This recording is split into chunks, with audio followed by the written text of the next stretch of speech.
Today on the Morning Edition, Anchorage leaders say a crackdown on retail theft and public bad behavior is working to make a safer city. We'll share what the mayor and police chief say is changing. Plus, no one is too young to reach out and make an impact in your community.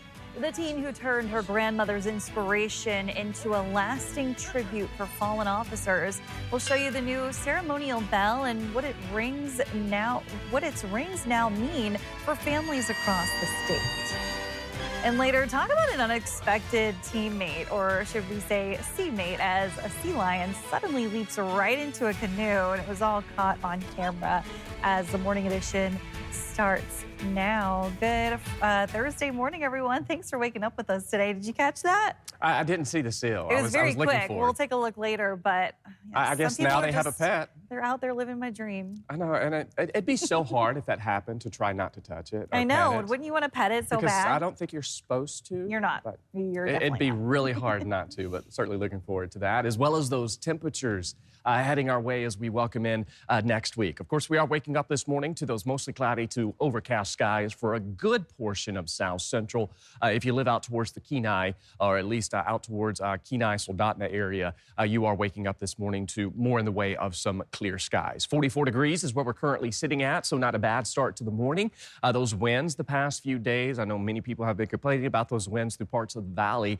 Not expecting to see any wind issues today across most of South Central. So those do subside. We're still going to be watching some of that showery weather. There's some of that sunshine as you head across the Kenai, 34 degrees in Soldotna, 38 in Kenai. And where we are seeing those clear skies, that's where temperatures this morning are actually hovering near freezing in some parts. Golcana, 31 degrees, Talkeetna, 35, as well as Cordova coming in at 35 degrees. Elsewhere, we're largely holding in the 40s. Now, we're still seeing some of those showers across coastal regions of South Central, as well as some light activity that's drifting southwest out of the southern parts of the Matsu Valley. And we're largely going to continue to see this trend towards much drier conditions across the vast majority of South Central as the week draws to a close. And we're still watching inland locations overnight tomorrow into Saturday to really bring our best shot of seeing some rain showers. Now, for today, we're going to warm into the 50s. Pretty much what we've been seeing for most of this month. But a change is heading our way as we welcome in next week. Of course, until we see that, we are still going to see some summer showers prior to our warm-up, as well as some thunderstorm activity through the interior. But here it is, South Central, Southeast, 60s and 70s arrive next week. The interior, 70s, possibly mid to upper 70s look likely by the middle to the end of next week. We'll have more on that in that 7-day forecast coming up. Coast Guard personnel just happened to be at the right place at the right time when boaters needed help near Kodiak. The Coast Guard says 2 people were stranded Saturday on the hull of a capsized boat about a mile from Narrow Cape. Personnel from Air Station Kodiak, including the unit's commanding officer, were relaxing on Fossil Beach when they noticed debris washing ashore. With binoculars, they saw the 2 people who needed help. Crews quickly launched a Coast Guard helicopter and brought both survivors safely back to shore. 3 major crime cases we're tracking across Alaska. A Dillingham woman headed to federal prison in a massive drug case. A 40-year-old man arrested after investigators say he tried to meet a teen on J-Bear. And a 20-year-old facing robbery, arson, and weapons charges after a stolen truck is torched in the Matsu. Our investigative reporter Johnson Kuhn shares what court records reveal and what happens next in each case. 39-year-old Twyla Gloko of Dillingham was sentenced to 4 years in federal prison, followed by 3 years of supervised release. Court documents say Gloko took part in what has been described as Alaska's biggest drug conspiracy, with her involvement ranging from at least early 2022 through late 2023, involving fentanyl, meth, and heroin. With Twyla Gloko now sentenced, the broader case continues to work its way through federal court, with other defendants still facing charges. In another case we're following, prosecutors say an undercover investigator posing as a 15-year-old girl living on J-Bear started chatting with 40-year-old Bart Reyna on May 16th after the agent posted a public chat. Investigators say the messages turned explicit and that Reyna sent photos of himself and discussed meeting in person. Court documents say Reyna was arrested on May 21st while in the process of following through with that meeting. A continued detention hearing is scheduled for Friday at 1 p.m. in Anchorage. And lastly, 20-year-old Matthew Hunter Chapman is accused in a string of crimes in the Mat-Su, including stealing a pickup, trying to break into a Wasilla ammo business, and later shooting and burning the truck, according to an Alaska State Trooper affidavit. Chapman faces first-degree robbery plus multiple theft, burglary, arson, and weapons charges. Troopers say other suspects believed to be involved are juveniles. A pretrial conference is set for Monday morning at 10:30 in Palmer. And if you would like to dig into any of the court documents or timelines on any of the stories that we've been covering, you can find that information on our website and mobile app. Johnson Kuhn, Alaska's news source. Were you tired of going to the grocery store and seeing more and more items behind lock and key? Anchorage Police Chief Sean Case says many of those items may soon be unlocked as crime drops. Case was joined by Mayor Suzanne LaFrance at a press conference Wednesday saying new city laws are helping make public spaces safer. Case said a special retail theft detail has led to more than 250 arrests or warrants since September. They also discussed other efforts to stop illegal camping and bad behavior in public places. Case said a foot patrol that started in April is focusing on enforcing laws that govern bad behavior. And since April 8th, that foot patrol detail has had contacts with over 1,800 individuals. Over 1,000 of those individuals are voluntary compliance. And that's an important piece because we want to change behavior. And so we don't change behavior just by arrest alone. The chief also says 3 police academies this year could finally bring APD to full staffing for the first time since 2020. A 16-year-old is helping ensure fallen officers in Alaska are never forgotten. For years, organizers of Alaska's Police Memorial Ceremony had to find a bell before they could honor the fallen. Georgina Fernandez shares how she helped turn something borrowed into something owned. God bless America. Resting in its new home. It's a small token of thanks. This bell is in honor of all law enforcement who have given the ultimate sacrifice, their lives to protect and serve. Each ring Officer Gary George Wufel, representing the 69 officers who have died during service in Alaska. We haven't forgotten, and we will not forget. Deputy U.S. Marshal J.L. Anders, U.S. Marshal. Their names forever in their hearts. For like families that aren't always able to come to the ceremony, they can see like the bell that was rung in remembrance of their loved one, which I think is also very special.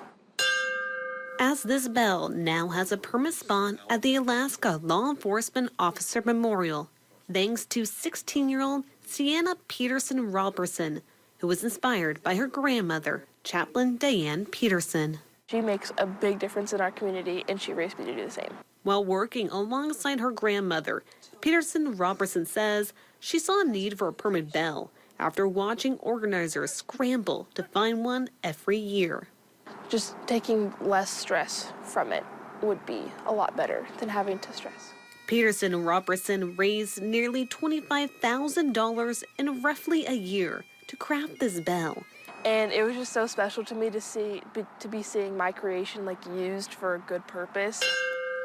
Each ring. No one is too young to reach out and make an impact on your community. Holding on to the promise that they won't be forgotten. Georgina Fernandez, Alaska's news source.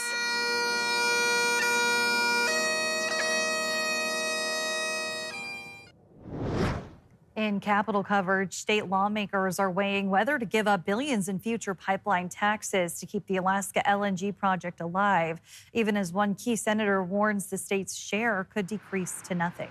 A special session is now underway to hash out deep property tax breaks for the 739-mile gas pipeline. With 4 separate bills on the table and just 30 days to decide, the state currently has a 25% ownership in the pipeline, but whether that will remain is unclear. It's because we own 25% of 8 Stars, my understanding.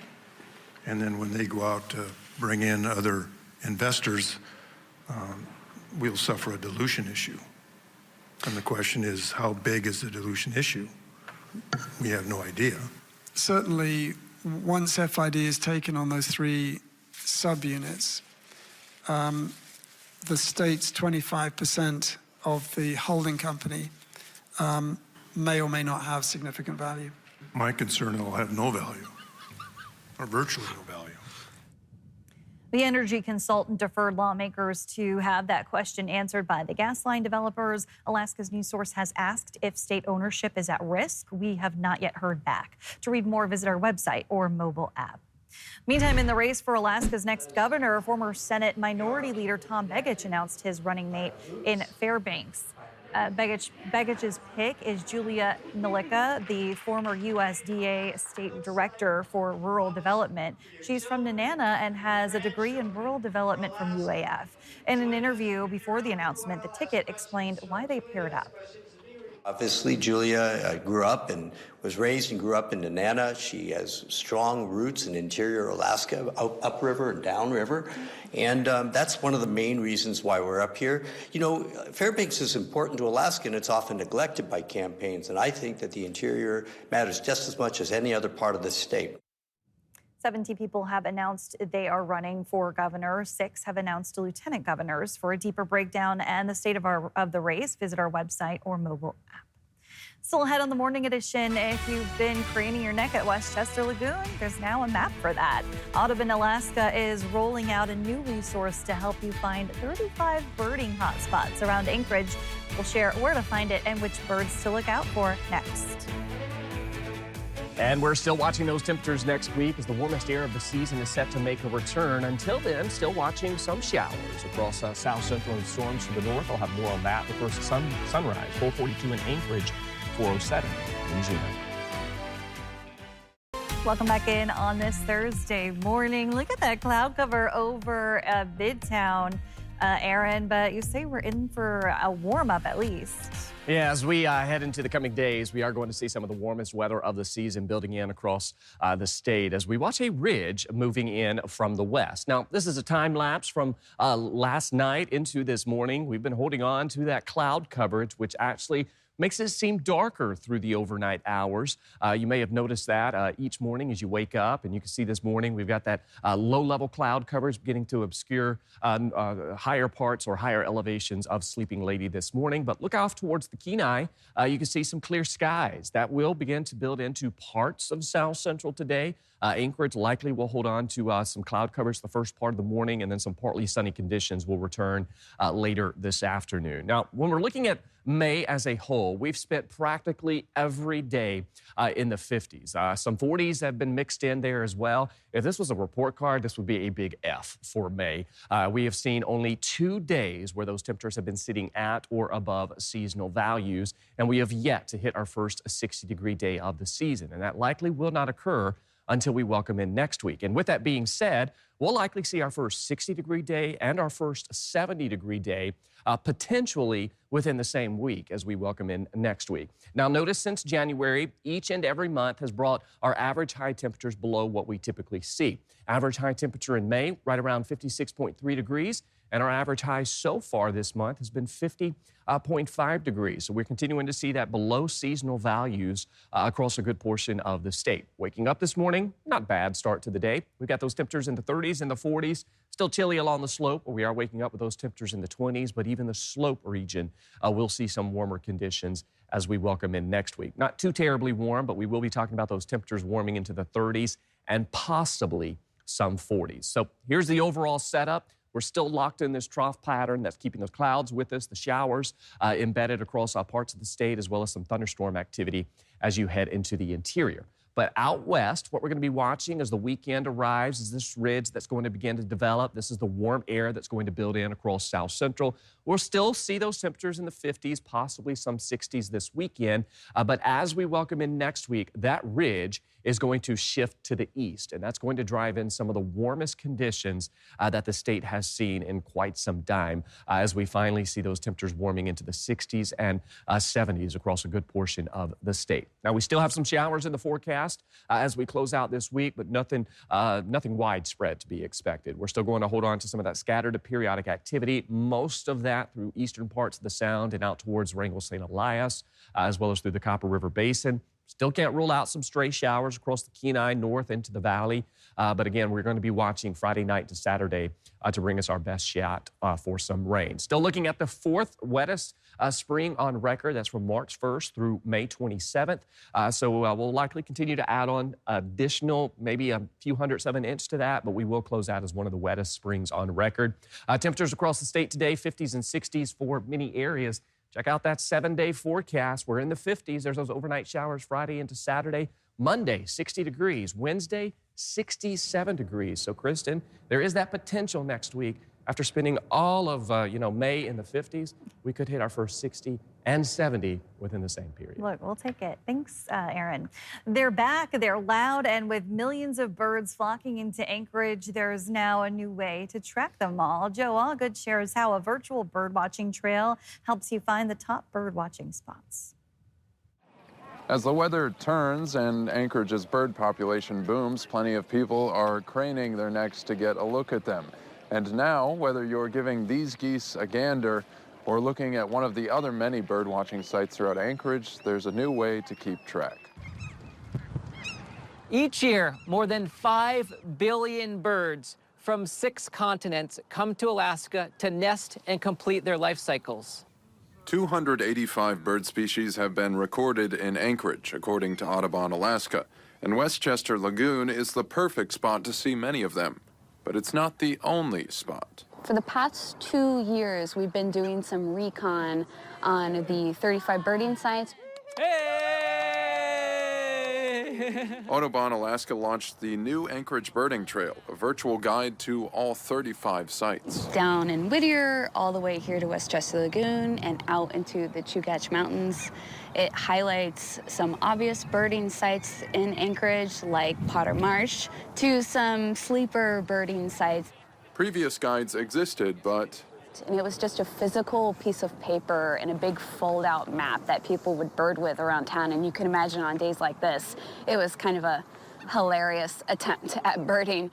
a crucial resource, the Audubon said, as birding booms across the country and the state. A 2022 study led by University of Alaska Fairbanks and Audubon found that each year more than 300,000 birdwatchers visited Alaska and spent $378 million supporting approximately 4,000 jobs. And it's not just the birdwatchers that travel from all over. I just took a trip to Antarctica and I saw Arctic terns in Antarctica, and those could very well be the same birds that are buzzing us around Westchester Lagoon. So whether you're looking for the redneck grebe or the sandhill crane, happy, or should I say, flappy, trails to you. The Anchorage Birding Trail is an invitation to slow down, to pay attention, and to recognize the extraordinary natural world that exists alongside all of us. For all you birders looking to put a few more feathers in your cap, you can find the birdwatching trail on the Audubon website. Joe Allgood, Alaska's news source. Well, from the skies to the waters, we told you earlier this week about the first king salmon of the summer reeled in at Ship Creek. You may remember Cody Turner of Anchorage landed that 8.9-pound fish Tuesday afternoon, and a second salmon was just caught yesterday. Photojournalist Courtney Simmons went back to see what happens after the catch.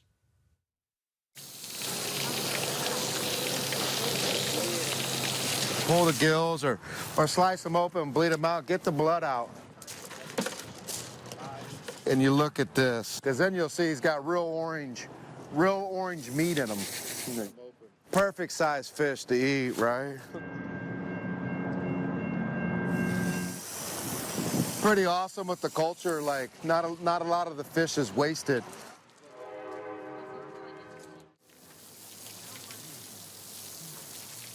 It was an 11-pound fish, so 60% yield puts you at 6.6 pounds. And a reminder, there are just 3 days left in this year's May No Child Go Hungry campaign, which aims to provide food to children in need during the summer when school meals are no longer available. Food banks across Alaska are busy collecting money donations and goods. The Fairbanks Community Food Bank has already reached its goal of 17,000 pounds of food, a little more than what was collected last year. The Fairbanks Food Bank is now aiming for a second goal of 20,000 pounds of food. And of course, it doesn't stop at Fairbanks. It's a statewide effort effort with a partnership between both our Fairbanks and Anchorage stations and our local food banks. We have just a few days left, so to learn more about the campaign and how to donate, head on over to our apps or our website. Thanks for listening to our podcast. Click subscribe so you can get the latest podcasts from Alaska's news source automatically. And stay up to date with breaking news and in-depth reporting. Available for free 24/7 with the Alaska's news source app.